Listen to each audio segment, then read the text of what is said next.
বানিয়ে ফেলি তিল বাটা দিয়ে সজনে ডাঁটার তরকারি।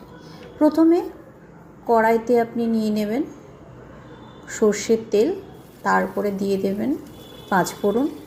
পাঁচফোড়নটা হয়ে এলে পরে আপনি সজনে ডাঁটা আলুগুলো দিয়ে নেবেন, সঙ্গে একটু হলুদ দিয়ে নেবেন, নুন দিয়ে নেবেন, তারপর এটা একটু হালকা ভেজে নেবেন।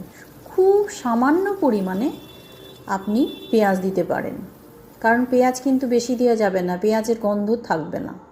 এবারে নিন আপনি বাদাম আর তিল, সেটাকে ভালো করে বেটে নেবেন। একটা লঙ্কা তো দিয়েছি ঝাল অনুযায়ী, আমরা যেরকম ঝাল খাই, আপনারা যদি খান তাহলে একটু বেশি দেবেন, এবং সেটাকে একটু জল দিয়ে গুলে পাতলা করে ওর মধ্যে দিয়ে দেবেন। এবার এটাকে একটু নাড়াচাড়া করতে হবে। তারপর আপনারা 1 চামচের মতো সর্ষে দেবেন, মানে খুবই সামান্য পরিমাণে সর্ষে দেবেন। এবার নারকেল বাটা একটু দিয়ে নেবেন, আমি নারকেল কোড়ানো ছিল সেটা দিয়ে নিয়েছি। আর এটা একটু শুকনো শুকনো হয়ে যাবে। তারপরে ডাঁটাগুলো সেদ্ধ করার জন্য, আলুগুলো সেদ্ধ করার জন্য একটু মিক্সি ধুয়ে জল দিয়ে দিয়েছেন। জলের পরিমাণ যদি লাগে তাহলে আবার একটু দেবেন।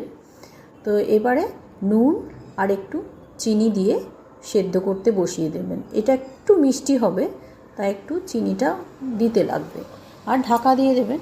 এটা যখনই সেদ্ধ হয়ে যাবে, টেস্ট দেখে আপনারা আবার নুন মিষ্টি দিয়ে নিতে পারেন, এবং এটা খুব একটু গা মাখা মাখা থাকবে, এই রকম তৈরি হবে।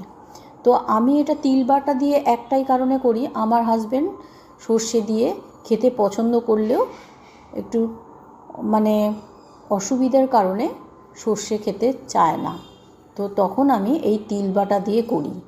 আর সজনে ডাঁটার তো সিজন প্রায় বলতে গেলে চলেই যাচ্ছে, এখন মোটা মোটা ডাঁটা ওঠে, এভাবে করে ঝটপট বানিয়ে নিই।